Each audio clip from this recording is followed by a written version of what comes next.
தமிழ் சினிமாவில் ஒரு சில இயக்குனர்களுக்குன்னு தனித்துவம் இருக்கு. அதுல ரொம்பவே வித்தியாசமானவர் இயக்குனர் மிஷ்கின். இவரோட யுத்தம் செய், அஞ்சாதே போன்ற திரைப்படங்கள் எல்லாம் திரைக்கதை ரீதியாகவும் மேக்கிங் ரீதியாகவும் ரொம்பவே வித்தியாசமா அமைஞ்சிருக்கும். இன்னமும் அவர் அந்த மாதிரியான படங்களை தான் எடுத்துக்கிட்டு இருக்காரு.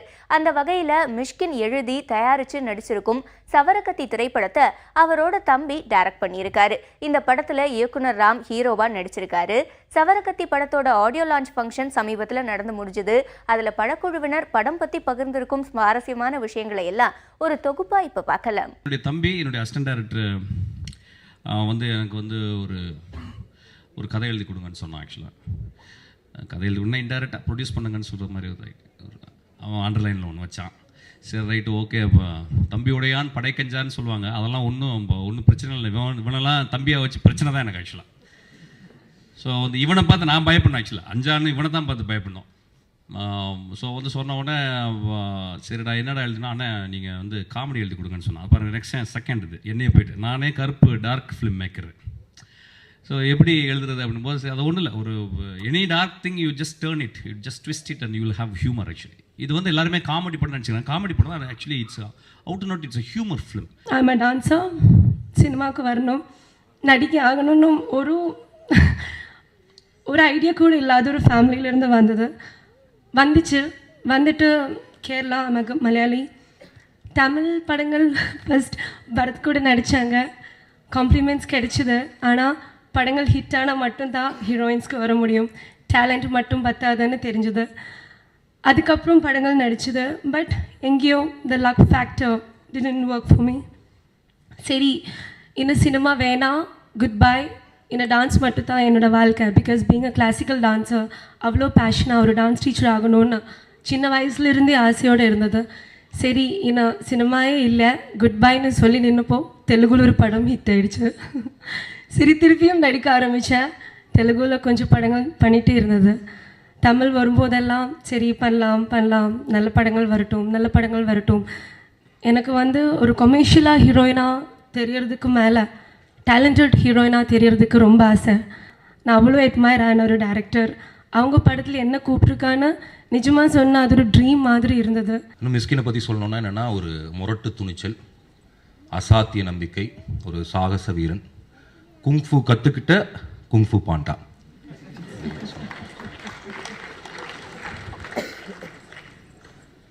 வயலன்ஸ் இருக்கும். ஏன்னா அவருக்கு சண்டை எடுக்கிறது ரொம்ப பிடிக்கும். ஸோ அவர் திடீர்னு ஒரு நாள் எனக்கு கூப்பிட்டாரு, நீ கொஞ்சம் ஆஃபீஸ்க்கு வானார்.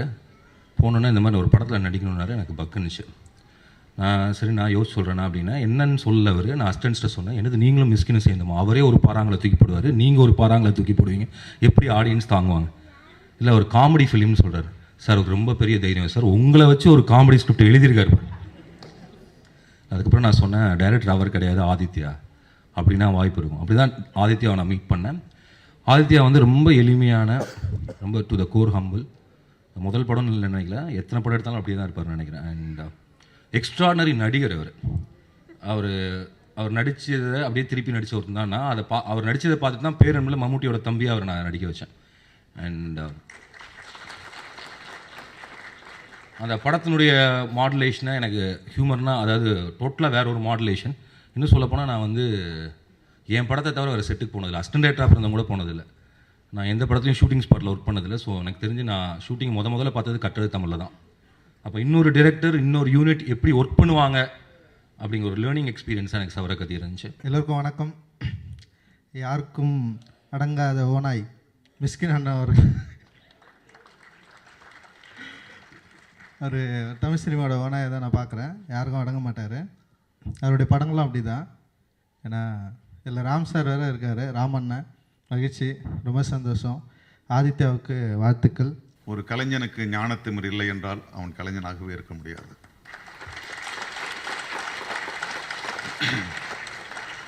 வெறும் திமிர்னா அது ரொம்ப கஷ்டம். அது வெட்டி எறியப்பட வேண்டிய, உருக்கி எறியப்பட வேண்டிய ஒரு திமிர். ஆனால் ஒரு கலைஞனுக்கு ஞானச்செருக்கு இருப்பதில் எந்த ஒரு தவறும் இல்லை. அந்த செருக்கு என்னுடைய தம்பி மிஷ்கினுக்கு இருக்கிறது. அவருடைய தம்பியை இந்த படத்தில் இயக்குனராக அறிமுகம் பண்ணியிருக்காரு. ஆதித்யாவுக்கு தான் ரொம்ப கஷ்டம். ஏன்னா மிஷ்கினுடைய ஐடென்டிட்டி இல்லாமல் தான் ஒரு தனி டைரக்டராக இருக்கணும். அதுக்காக அவர் ரொம்ப போராட வேண்டியிருக்கும். அது நல்லாவே பண்ணியிருக்காருன்னு நினைக்கிறேன். ஏன்னா மிஷ்கினுடைய படம் எப்போவுமே ஒரு ஆழமாக ஒரு ரொம்ப இன்டென்சிட்டியோடு இருக்கும். இது இன்னும் கொஞ்சம் ஹியூமராக இருக்குது. ஆனால் அதற்கு அண்டர் கரண்ட்லேயும் ஒரு இன்டென்சிட்டி இருக்கிறத என்னால் உணர முடியுது. நிறைய பேருக்கு இன்னும் இப்படி இருக்கும் படம் ரொம்ப சின்சியரான படம், நல்ல படம், you are going to enjoy lot. இது ஓடணுங்கிறக்காக ஒரு ப்ரொடியூசராக சொல்லலாம். ஆக்சுவலாக நல்ல படம், அவ்வளோதான். இது பாருங்கள், ஆக்சுவலாக நல்ல படம் பாருங்கள், ஃபேமிலியோடு வந்து பாருங்கள். எந்த ஒரு மோசமான ஒரு இதுவும் யாரை பற்றியும் ஒரு விமர்சனம் எதுவுமே இருக்காது. ரொம்ப ரொம்ப இன்டென்ஸான, காலையில் 6 மணிக்கு படம் ஆரம்பித்து சாயங்காலம் 6 மணிக்கு முடியுது. ஆக்சுவலி ஒரு 3 மனிதர்களுடைய ஓட்டம் தான். ஆக்சுவலாக ஓடிக்கிட்டே இருக்கான், நான் அவனை துரத்தை வெட்டிக்கு போயிட்டே இருக்கேன். என்ன நடக்க போகுது வாழ்க்கையில்? நாங்கள் ஓடிக்கிட்டே எங்கள் வாழ்க்கையை 12 மணி நேரத்தில் எங்கள் வாழ்க்கையை கற்றுக்குறோம். இதுதான் அந்த படம் ஆக்சுவலாக வந்து